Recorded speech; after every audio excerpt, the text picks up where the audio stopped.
What is good, everybody? It is your girl, Charlene FX, and I'm back with another breakdown here on gold. You guys know how much I love gold. I have not traded it in quite some time, but my one of my mentors, Mr. Raja Banks, did this morning via pre-London and got himself a pretty nice bag here off this trade. So I'm going to be breaking down this trade, giving you guys an idea of how simple this trade really was to execute on, and how you can capitalize on moves like this too. So we see here that he took it in the pre-London area, and he was asking why the trade was taken, right? What do you see here that caused him to take this trade? So I'm going to be breaking that down real quick so you guys can see, but really quickly before the end of this video, I'm going to give out some very important information regarding the competition that I have going on with my broker. So stick around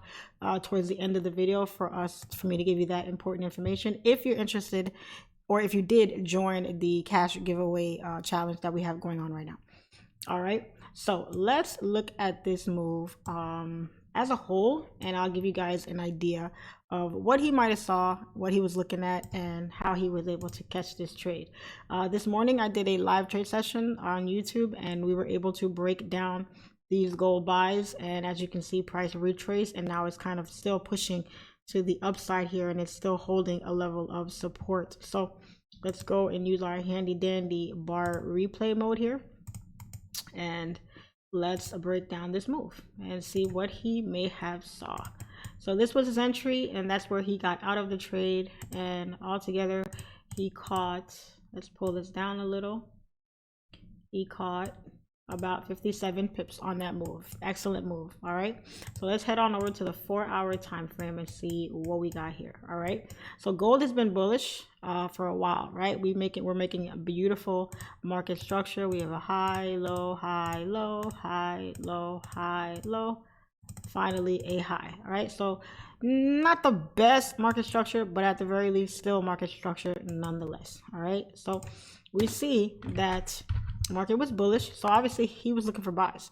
He was looking for buys, and that's what you want to do when trading a pair like gold. You want to look for your trend and your directional bias, and you obviously want to go with the trend to give yourself a higher probability of winning the trade. So we see that London, or should I say the night before, agent session was pumping bullish, and we see that we created a high here, breaking this previous high right around here. We see that we have a high that was formed right there, and we do have a retest of that high off this wick here, and price did reject off that high. So as long as price held a level of support here, then you could have been looking for price to eventually continue bullish. As long as we held here, we can come back to retest this area right here, which is a possibility as well, but you really don't know when that retest is going to come. You pretty much want to go with the trend of the market. So let's go down to, let's say, the 30-minute time frame to see what he saw. So we have a high that was formed, and we see that price came down and created a low. All right, and we have a 30-minute low that's holding right here. We have a level of support that was formed, and price has broken above these highs. Now it pushed up, but it rejected, so we still don't know for sure. What I'm thinking is that he took a impulsive entry, waiting for price to break its own, or waiting for price to break the previous high of the previous candle, and then looking for London session volume, or should I say pre-London volume, to take price back up to the upside. All right, so this move happened at midnight, and then this is 1 in the morning, 1:15. So let's move one candle along. So we see that price was breaking down, so I think he was just looking for price to break this high. Very simple. We see that high, price created a high here. This was the high. Price was testing this level for a while. It pushed down, pushed up. It tried to break first once before, but it rejected down below. So all I think he was waiting for was either a break of this high to continue bullish, or a break of support to continue down to potentially retest this low right here. Okay, he's a fluid trader. He looks for buys and sells. He's a scalper. I learned a lot from this guy, so I can tell you pretty clearly that this is probably what he was looking at when he took this trade. All right, so we see at 1:30 price was lingering inside this area here, you really don't have a setup in here because price is just sitting, testing these highs, and you don't really want to look for sells too much because price is still maintaining above a level of support here, and the market is bullish. So you want to go with the trend of the market unless you get a strong confirmation to eventually change your bias and then look for the sell trade. All right. So we see here that for a little bit, price was holding support right around this level right here. So price held, and but it was inching towards this high right here. So as long as price was continuing to hold support and looking like it wants to break highs, you want to continue looking for the buys, and obviously your stop loss is going to be below these lows. Now his stop was right here, kind of tight if you ask me, but still the move took off. So I'm guessing that the London volume took the trade and eventually took it up, and he was able to capitalize on the buys there and grabbed, you know, that really nice move. And his price, it looks like he went straight into profit, never ever came back down into drawdown at any point. The move just kind of took off, and this move took off at 2:15 in the morning, still took off at 2:30, and then at London session, when London session was ready to kick off, it was doing its retracement. So pretty textbook setup, guys. All he was doing was looking for a price to break the high and create a new high. Okay, as long as you have market structure, that's all you want to look for. Market structure, guys, will never let you down, ever, ever, ever. If you follow market structure, no matter what, as long as you're able to wait for your candlestick confirmations and you put your stops in the right places, and you get, you know, you're not afraid to take a certain entry, you can capitalize on moves like this. I mean, look at this. This is a monster trade, and on one easy setup like this, I mean, you really don't even need a lot of setups like this for you to make money like this. But this is excellent. This is an excellent trade, and it doesn't get any easier than that, you guys.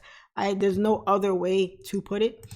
This was a textbook setup. All you're doing is following market structure. Price is bullish. You're looking for price to find a level of support, maintain that support, and start creating new highs. That's it. All right, so that's pretty much the setup. That's pretty much the trade. Super easy trade, and I hope you guys were able to learn a little bit from that trade. All right, so really quickly, guys, this competition that we have going on currently, we're looking for people to demonstrate a level of consistency. It's not an account build. I'm getting a lot of questions of people saying that, you know, is it an account build? How much do you have to build it to? It's not an account build. It's not a flip. It's not anything like that. We're just looking to find consistency within your trading, meaning you're disciplined. You're not blowing your account. You're not over trading all over the place. You know, you're being disciplined with your account, and you're gradually building it little by little. And yes, you can take money out. You can withdraw your funds whenever you like, because again, it's not an account build. Okay, so use the link in the description box of my videos to sign up for it. And when you do, guys, please send me an email with your name, your email address, and your account number to this email address, to my email address, so that I can recognize you guys, because some people are saying that they're signing up and I'm not seeing them signed up under the link, which means they're not going to be included in the competition. So you want to make sure that you do it properly and let me know that it's there, so that you know, we can make sure that everybody's getting a chance to participate in the challenge. Okay, so simplefxacademy@gmail.com. that's my business email. Send it over there, your name, email, and your account number after you sign up for the challenge. Make sure you get an ECN account. Make your leverage 1 to 500 if you want. That's usually the one you want to use. And then deposit a minimum of 100 and just demonstrate a level of discipline with your account. Okay, guys, that's all we're asking for. The competition is still running. We have a lot of people that are doing very well with it. Keep up the great work, you guys that are doing it, and I can't wait to see all the winners that we select once the competition is complete. All right, guys, so thanks so much for watching this video. I hope you guys learned something. Drop a like, subscribe if you haven't already, and I am doing another live session tomorrow. The live sessions will be right now 2 days out of the week, maybe 3. They're going to be Mondays and Tuesdays, and if I do a third day, it most likely will be on a Wednesday. And I might do a pop-up. I might do one on a Thursday or Friday. You never know. So you want to have your bell notification turned on so that you can be notified when I go live in the morning, so you can learn something, take a trade with us, make some money. We had a very nice win on AU this morning, and that was really nice. And also the buys that took place on gold this morning, we were able to capitalize on that move. So if you want to learn something, want to make some money with us, jump on my live sessions when I have them. Everybody's welcome, and let's do this all together. All right, guys. So appreciate you guys being here. You guys have a good one, and I will catch you guys on the next trade.